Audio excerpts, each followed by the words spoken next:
সমস্ত দোয়াগুলো তিনভাবে কবুল হয়। শরীরটা অসুস্থ, বাচ্চাটা অসুস্থ, আল্লাহর কসম, আল্লাহর নাম নিয়ে তাওহীদের ঘোষণা দিয়ে দোয়া করেন, লা ইলাহা ইল্লাল্লাহ, আল্লাহ আমি আপনার তাওহীদের ঘোষণা দিলাম, আল্লাহ আমার সন্তানটারে আপনি ভালো করে দেন।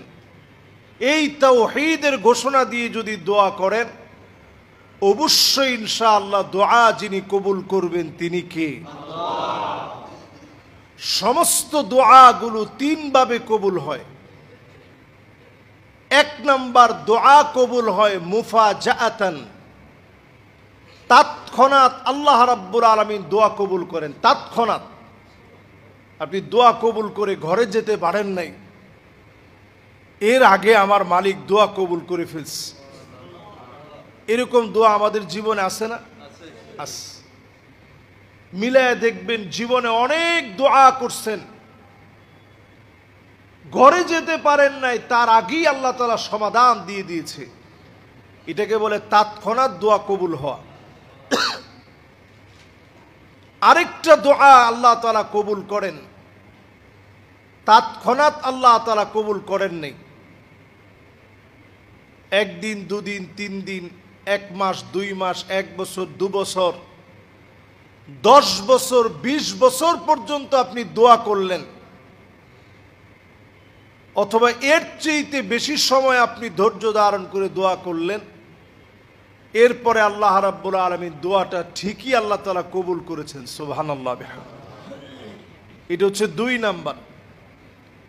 আরেকটা হচ্ছে দুনিয়ার আকাশের নিচে আল্লাহ তাআলা জমিনের মধ্যে দোয়াটা কবুল করেন নাই, ফলাফল আল্লাহ রাব্বুল আলামিন আখিরাতের জন্য রেখে দিয়েছেন।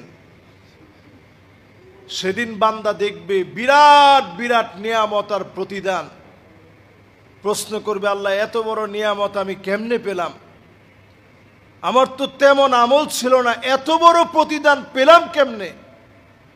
বলা হবে, ওই যে দুনিয়ার জীবনে তুমি দোয়াগুলো করেছিলা, এর ফলাফল আমি আল্লাহ রাব্বুল আলামিন আখিরাতের জন্য রেখে দিয়েছি। সুবহানাল্লাহ। বান্দা সেদিন আফসোস করবে, আয় আল্লাহ সব দোয়া যদি তুমি রেখে দিতা, সব দোয়ার প্রতিদান যদি আখিরাতে প্রদান করা হতো, এজন্য জীবনে যত দোয়া করবেন সব দোয়া কবুল হবে মালিকের কাছে। সব দোয়া আল্লাহ পাক কবুল করবেন, আপনাকে মালিক দামি বানায় দিবে, আপনার গুনাহগুলা মাফ করে দিবে। আল্লাহ পাক চান বান্দাকে মাফ করতে, দিন আর রাতে আল্লাহ মাফ করতে চান। মন থেকে খালেস মনে আল্লাহর প্রশংসা আদায় করে তাওবা করবেন, অবশ্যই যিনি মাফ করে দিবেন তিনি কে?